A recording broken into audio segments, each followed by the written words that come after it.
Salut la team, content de vous retrouver. Eh ben, on arrive à la fin du championnat.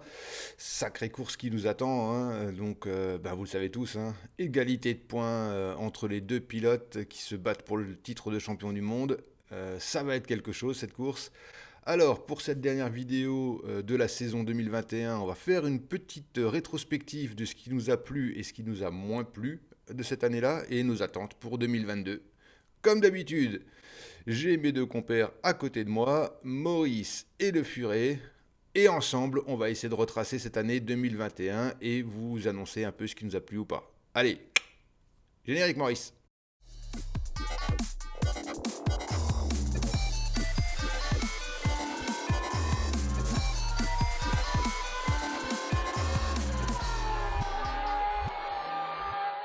Alors, pour cette année 2021, il y a eu tellement de choses que ça mettrait vraiment longtemps si on voulait tout détailler.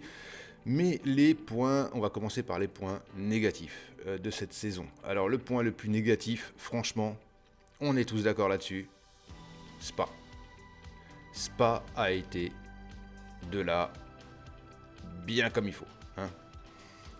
Ridicule, Grand Prix ridicule, décision de la FIA ridicule, point ridicule. Enfin, l'ensemble a été complètement pourri sur Spa, ce qui est dommage, hein, parce que c'est un de mes Grands Prix préférés. Je veux dire, c'est un Grand Prix de fou, mais là, ça a été complètement ridicule. Et en plus, ça soulève une grosse polémique, puisqu'on entend partout dire que Spa pourrait éventuellement donner le championnat du monde à Max Verstappen. Alors sur les ondes et sur les réseaux, certains disent bah non, hein, c'est l'ensemble, puisque c'est une saison complète. Euh, le problème de Spa, c'est que c'est un Grand Prix qui n'a pas couru. Donc Max Verstappen est arrivé premier sur une course qui n'a pas eu lieu. C'est là où on dit que Spa pourrait donner effectivement le championnat à Max. Mais voilà, le Grand Prix était vraiment très pourri.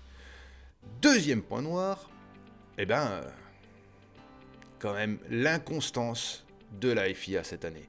C'était vraiment quelque chose de. Je sais pas, s'ils ont voulu nous dire que voilà, on a envie de faire une constance, d'être dans l'inconstance. C'est clairement ça. Des décisions des fois complètement aléatoires, une fois tu reçois des pénalités, une fois t'en reçois pas, pour parfois le même acte sur piste.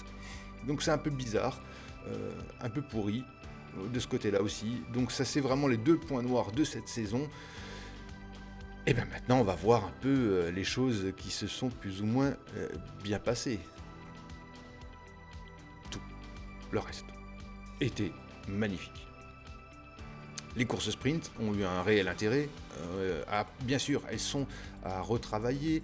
On sait que l'année prochaine, il y en aura 6 et plus 3 et que les choses devraient être un peu différentes, et notamment le déroulé et les gains. On devrait gagner quelque chose aux courses sprint. On verra un peu ce qui se passe par la suite, mais c'est à peu près ça. C'est-à-dire qu'en fait, avant, vous faisiez les qualifs le vendredi après-midi, vous faisiez la course sprint, enfin la course qualificative sprint le samedi, qui vous donnait des places pour le dimanche. Là, ça risque d'être un peu différent, donc on va voir un peu ce qu'ils vont nous pondre. Rien n'est sûr. On va voir ça, mais en tout cas, les courses sprint, je trouve que cette année ont eu un réel intérêt. C'est très bien d'essayer des choses, je l'avais déjà dit dans d'autres vidéos. Et voilà, c'est une chose assez intéressante. On retiendra aussi, bien évidemment, le Alpine. Alors on n'est pas tout à fait d'accord avec le Furet et moi sur le sujet. Pour moi, je trouve que Alpine a fait une très belle saison.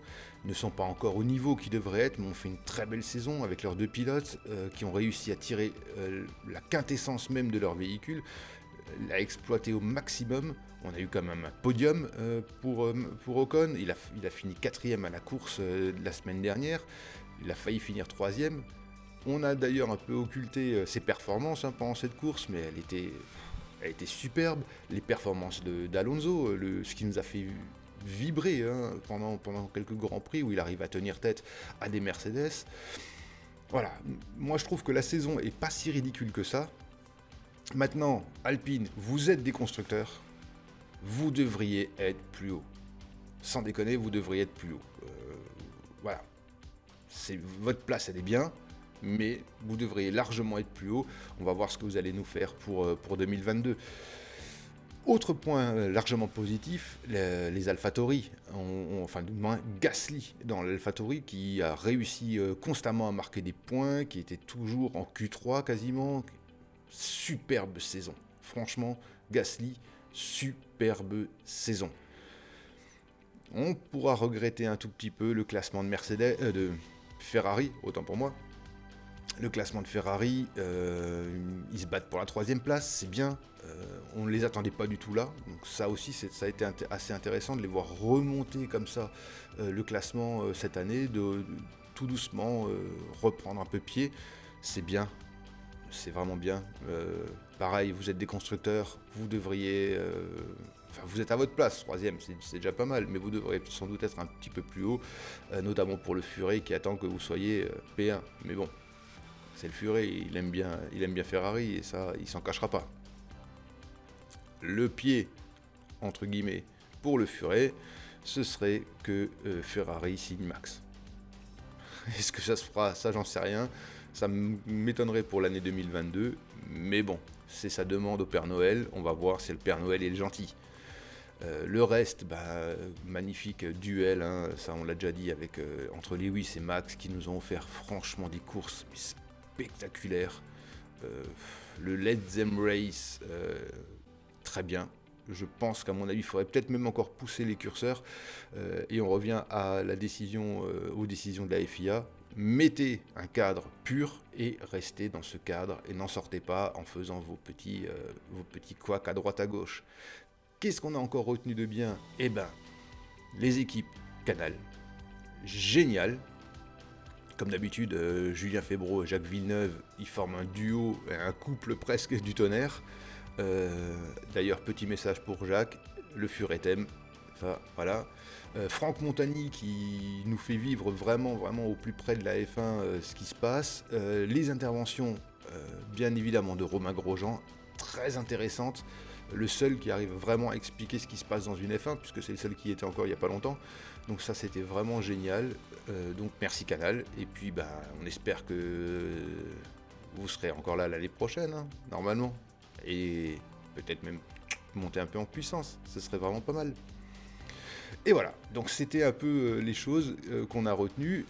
Pour cette dernière course, on va retenir le nouveau tracé. C'est sans doute une des rares fois qu'Abu Dhabi a un réel intérêt en fin de saison. En plus, avec ce nouveau tracé, ça va vraiment donner quelque chose. On a pu voir là pendant les essais 1 et les essais 2 un changement. Essai 1, Max Verstappen. Essai 2, Lewis Hamilton. On va voir ce que ça va donner. Quelques petits problèmes a priori sur la voiture de Max, notamment sur quelques réglages. À voir, mais en tout cas c'est un superbe tracé. On a aussi entendu concernant ce tracé que, notamment de la part d'un monsieur qui s'appelle Christian Horner, on ne sait pas pourquoi, il aurait dit ça, mais que ce serait un tracé qui aurait été fait pour favoriser les Mercedes. À mon avis, le tracé n'a pas été fait la semaine dernière, donc les décisions ont été prises avant. Non, l'intervention de Christian Horner n'a vraiment pas lieu d'être. On a aussi entendu dire Christian Horner là la dernière fois que si on mettait Max Verstappen dans une Mercedes, ce serait le meilleur des pilotes. Personnellement, je suis pilote de Red Bull et on me dit que ma voiture est pourrie, parce que c'est clairement ce qui est dit, c'est-à-dire que ma voiture est pourrie, mais mettez-le dans une Mercedes, donc la Mercedes est mieux. En tant que pilote sur la dernière, là, ça m'aurait fait un peu grincer des dents. En tout cas, ça a été une saison magnifique, franchement. On attend de voir ce qui va se passer donc pour 2022 avec ces nouveaux designs de voitures, cette nouvelle aéro, ces 6 fois courses sprint qui vont arriver. Ça risque vraiment d'être très très intéressant. On a 4 mois de délai avant le début de la saison. On va continuer à vous faire des vidéos sur d'autres sujets.